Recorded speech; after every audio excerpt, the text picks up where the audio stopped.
Thank you for the introduction. What a great chat chair. So yes, thank you. Good afternoon, and thank you all for joining me. I know there's a couple of things going on, so thanks for being here today. So as mentioned, my name is Ebona. I am from Niantic Spatial. As some of you know, we sold Niantic Labs sold our games business to Scopely earlier this year, and I'm part of the 250 people that formed a new company called Niantic Spatial. Prior to joining Niantic, I was at Snap Inc., and prior to that, I've had a pretty varied career. So it's kind of easy for me to put myself in the end customer sort of position in a variety of different circumstances. So today I'm going to talk about how spatial technology is powering the next generation of immersive experiences. Now, I don't tend to like reading for presentations. I kind of like to freestyle, but there's a lot of information that I want to cram into a slightly short space of time. So apologies if you sort of see me looking down or looking over here, but I want to make sure you get all the relevant information. So as I mentioned, Niantic Spatial is a new company and a new mission, and our new focus away from gaming is geospatial intelligence. So we're building a living model of the world that machines, people, and devices can talk to. And this requires a 3D map of the world, or a foundational layer of geospatial data that enables machines and devices like phones, smart glasses or AI glasses, and even robots to be spatially aware, to understand where they are, what they're looking at, and how that thing relates to them or their environment. In order to do that, we're building a large geospatial model, or LGM. But before I dig into that too much, I'm going to go back a little bit and work our way up to the present. So Niantic built the world's biggest AR consumer experience. I know some of you may or may not heard of Pokemon Go. It was a pretty big deal. And now we're using that technology to help enterprises transform experiences for their customers. And I think it's important to say that gaming has always been a crucible for innovation. It's a massive multi-billion-dollar industry that consistently pushes the boundaries of technology. So think about the demand for high-performance graphic cards, the development of real-time 3D platforms, and the need for massive online 3D platforms, massive online platforms. All this was driven by gaming, so it's almost the ultimate proving ground, even if it's not relevant specifically to your vertical. So I won't go too much into the history. Some of you may be familiar that our founders created Keyhole, which became Google Earth and Google Maps. What we're calling this is Niantic's third act. So it's spanning these waves from putting the world on the screen, so the Google Maps part of it, making the world a playground, so the Pokemon Go part of it, and now turning the world into a new medium. We're building AI systems that understand the physical world, and we continue to pioneer technologies that redefine how people interact with that real world. So at the heart of this effort, as I mentioned, sits our large geospatial model. And it's not just a map, it's a machine-readable model. So we've trained 50 million neural networks on locations, and that's 150 trillion, with a T, parameters, and 1.5 million VPS locations around the world. We're building it smarter and with phones, decentralized to the billions of people that carry them in their pockets every day. And it learns and updates itself over time.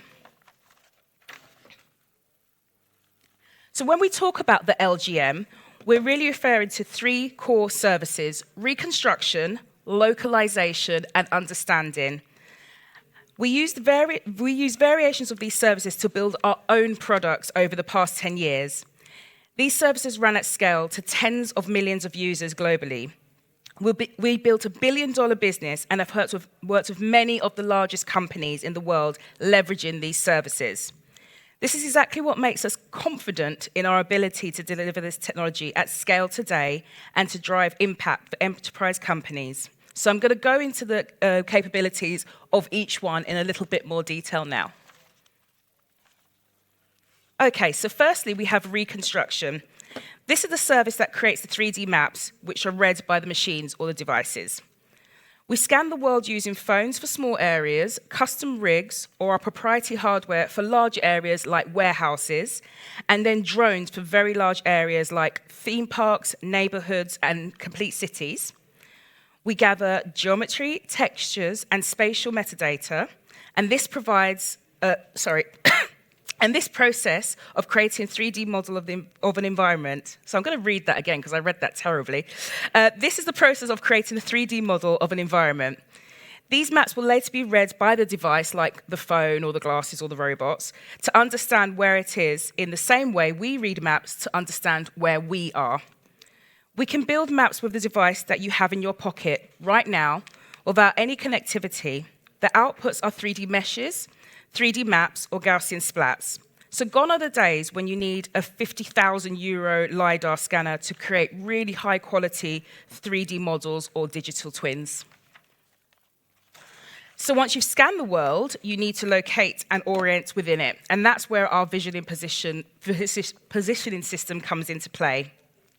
It gives centimetre-level precision indoors and outdoors. So VPS delivers a precise location and pose of the device. Essentially, what we're doing under the hood is that our sensor is perceiving the world. It queries all the maps that have been created in any given area until it finds a match. And then just like that, basically, you have localization using computer vision, which powers shared AR, delivery bots, spatial agents, etc. Because we are localized with computer vision and not GPS, we're not reliant on satellites. This allows you to locate in areas where GPS is getting a little wonky, like warehouse or mountain ranges. I know it's a weird example, but I've had customers that need GPS or VPS there. Or even areas where GPS is fully denied because it's not available or because it's actively being jammed, which we're seeing a little bit of in Europe. VPS is the service that allows a device to understand where it is and where it is heading. And then now we can get to augment and understand the world. This is the semantics part.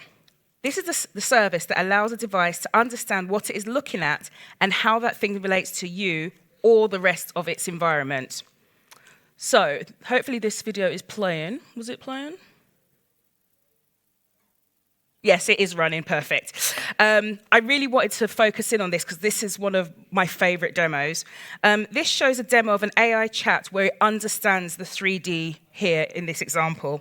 And it can offer answers to questions like, and in this example, it's understanding the area and asking if a forklift truck can fit here. So they don't have to go on a recce, don't get out a measuring tape or lasers to measure. This model is understanding the question and can answer that. It can also do things like how many cars can fit in this space, etc., etc. This is how a device can interact with the real world, place digital objects in realistic ways, physics and understanding of depth. Persistent, believable AR across phones and glasses, or how robots understand if it's rolling across cement, gravel, or grass. So things like that is actually really important when it comes to delivery robots, for example. We have trained our semantic models to understand hundreds of categories to allow a machine to understand the world. It is with these services that we enable a device to be spatially aware.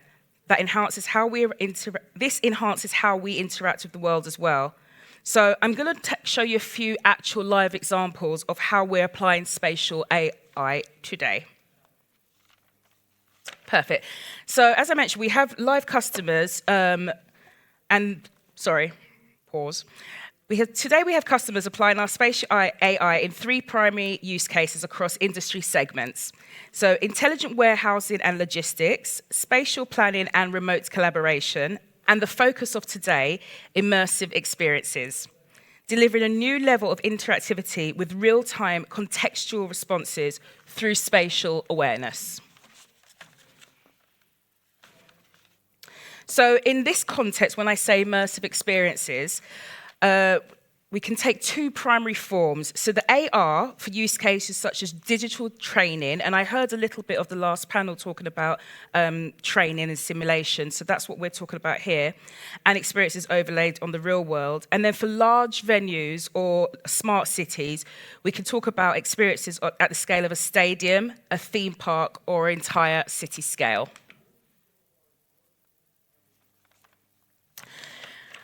The technology is driving real business impact, and our focus, as is yours, is to drive top line or bottom line impact. We actively want our partners to be making money or saving money with our collaboration. So in the case of AR, this could look like higher quality training or interactive learning, as I mentioned, increased training times, up-to-date and relevant content, and lower risk of safety or compliance issues.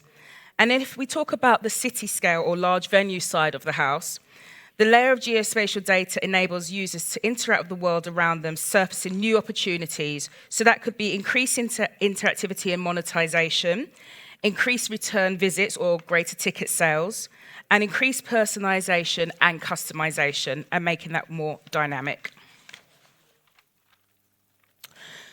So on that point, my first example of using spatial tech is our work with the Singapore Tourism Board. So Singapore generally is really pushing what's possible in terms of being a smart city, and have been one of our key partners in proving out what is possible with regard to spatial AI and wearables. So hopefully there's no sound on this, because I'm going to talk over the video, if the video plays. Yes. So I'm going to go through like a STAR networks framework: situation, task, action, and result. So the situation, we're working with Singapore Tourism Board to create experiences. And the reason is to encourage visitors to explore specific locations like the Garden of Wonder. Eventually, we see smart glasses proliferating and are excited about the partnership with Snap. I don't know if any of you came to saw Daniel or Thomas's talk this morning talk about Niantic Spatial's partnership with Snap Specs.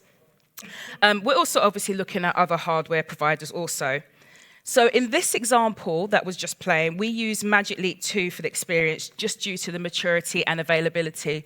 I didn't ask the tech guys if we can loop this video, but if we can play it again, that would be awesome, and if not, do not worry. So the task here is about using digital engagement to drive foot traffic, generate revenue, and create a deeper, more emotional connection with the destination. The action that was taken, the teams created a large set of geospatial data in high priority areas. This allowed them to a canvas on which to build this experience.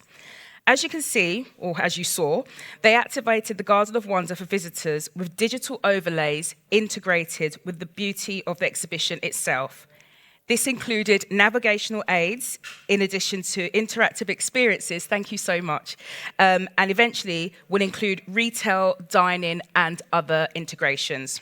So the result, we have already seen increased foot traffic and an understanding of what is possible. So they were a really great early partner to test what is actually feasible here. I'm just going to let this play again because I think it's very beautiful.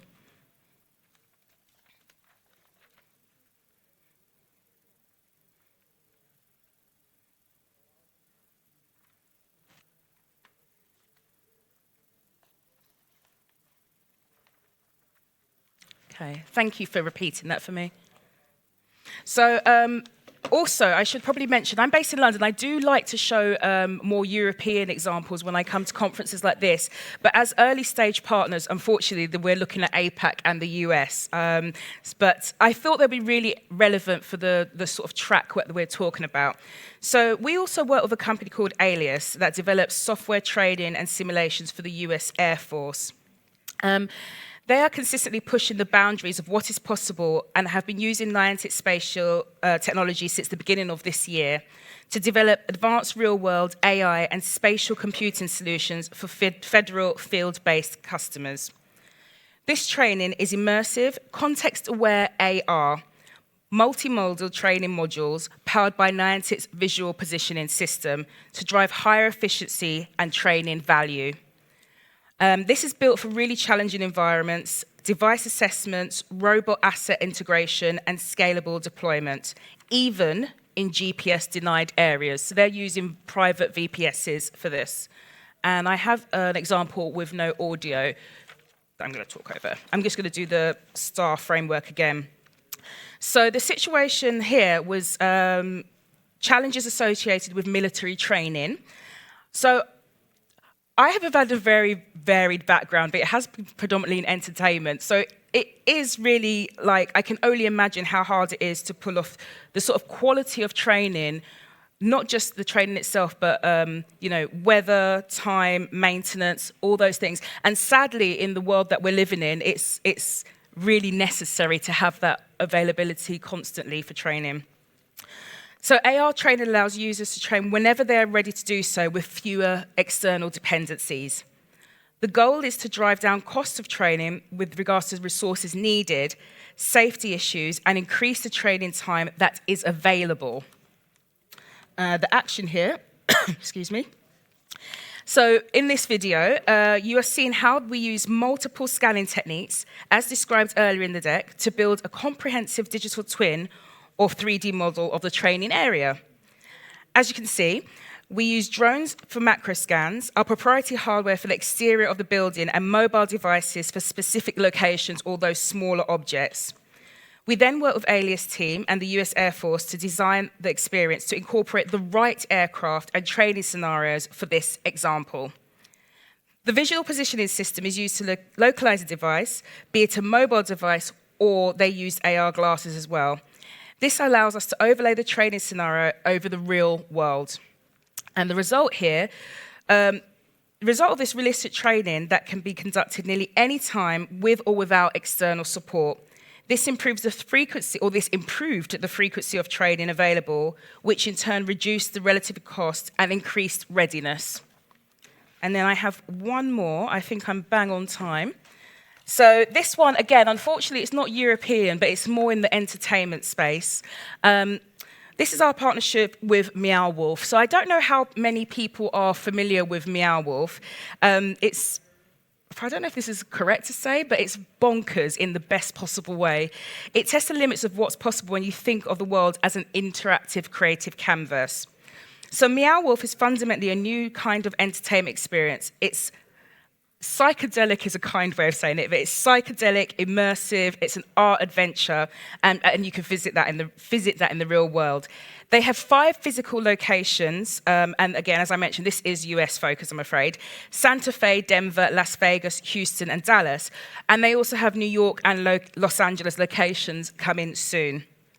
Their mission is to inspire creativity in people's lives through art, exploration, and play, so that imagination will transform our worlds. And going back to the previous example and some of the realities that we face in the world today, I particularly love this because it just allows us to go into this playful, childlike, creative world, and it's wonderful if you ever get the chance to experience it.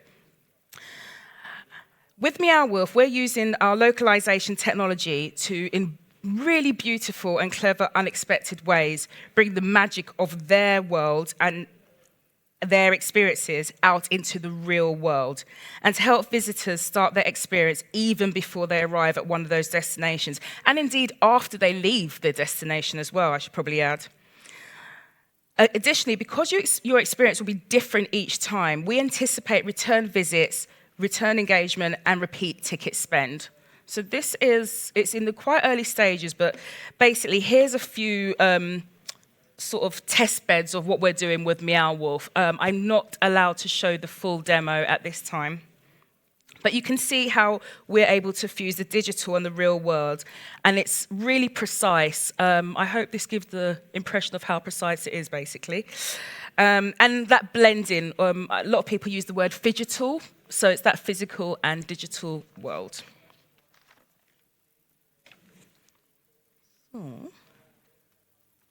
Okay, so I am pretty much bang on time. I think I've got like 30 seconds after this.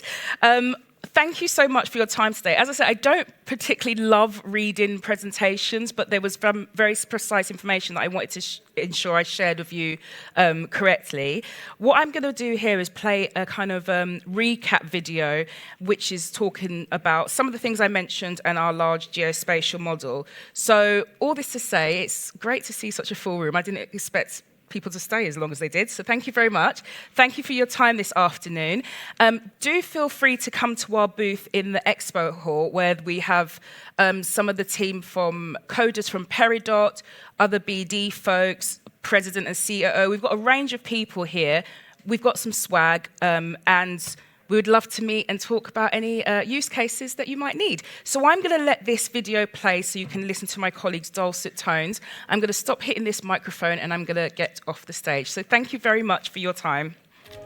Niantic Spatial connects AI with the real world, bringing intelligence to the places we live, work, and explore. We do this by building a large geospatial model that people and machines can talk to. It starts with a traditional digital map with tens of millions of landmarks and local businesses. A 3D base map adds dimension, enhanced with high-resolution scans of the real world, from aerial platforms like drones to ground-level sensors like phones, robots, and AI glasses. Those fragments are processed, aligned, and georeferenced, then used to train a series of powerful models. In a sense, this is a map built for computers, not for humans, to help machines understand and interact with the physical world. Once complete, these models provide three key services. Reconstruction transforms raw scans into detailed 3D visualizations, powering inspection, simulation, and collaboration. Localization enables precise navigation, contextual insights about the world, and AR experiences. And with semantic understanding at every 3D point, our map can answer open-ended questions about the world, giving people and machines the context they need to navigate, interpret, and understand large spaces. Together, these services bring intelligence to the real world, powering AI, wearables, and robotics, and helping machines truly understand the world around them.